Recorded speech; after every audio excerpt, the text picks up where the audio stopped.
Good morning बच्चों। आज शुरू करते हैं हम आपकी पर्यावरण किताब का पाठ 12 वाष्पन एवं संघनन। ठीक है, इसका पहला प्रश्न है निम्नलिखित प्रश्नों के उत्तर लिखिए। चलिए, पहला प्रश्न है इसका, वाष्पन किसे कहते हैं? इसे कहते हैं पानी का भाप बनकर उड़ना वाष्पन कहलाता है। पानी जब गर्म करते हैं तो उसकी भाप बनती है, वह उड़ जाना ही वाष्पन कहलाता है। ठीक। संघनन किसे कहते हैं? जल वाष्प के ठंडा होकर द्रव में बदलने की क्रिया को संघनन कहते हैं।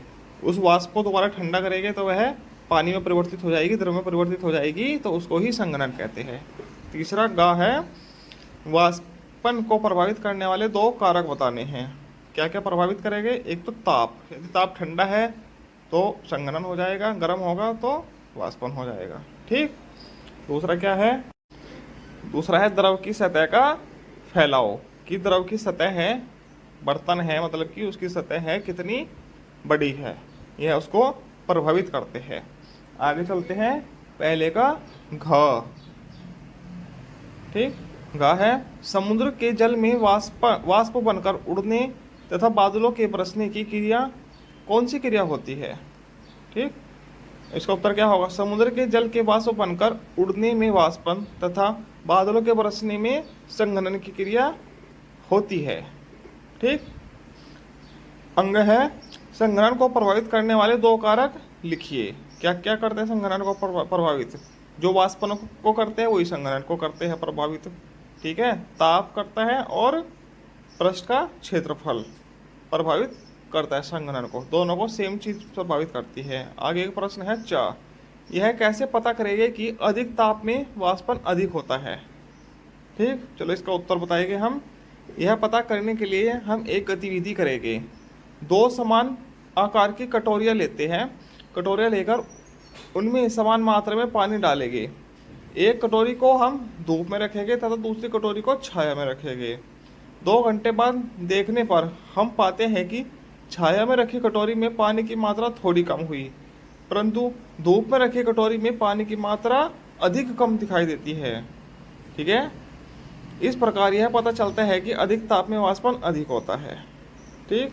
आगे का प्रश्न है, रिक्त स्थानों की पूर्ति करनी है।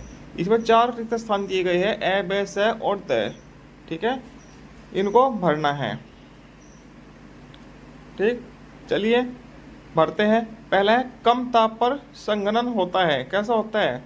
चलिए भर देता हूँ इन सभी को। अधिक होता है। ठीक। अधिक ताप पर वाष्पन क्या होता है? अधिक होता है। ठीक। तेज वायु में वाष्पन कैसा होता है? अधिक होता है। वाष्प मतलब कि पानी अधिक उड़ेगा ऊपर, पानी का उड़ना ही वाष्पन होता है। ठीक। भाप ठंडी होकर जल की बूंदों में बदल जाती है। आगे सही उत्तर का चयन करें।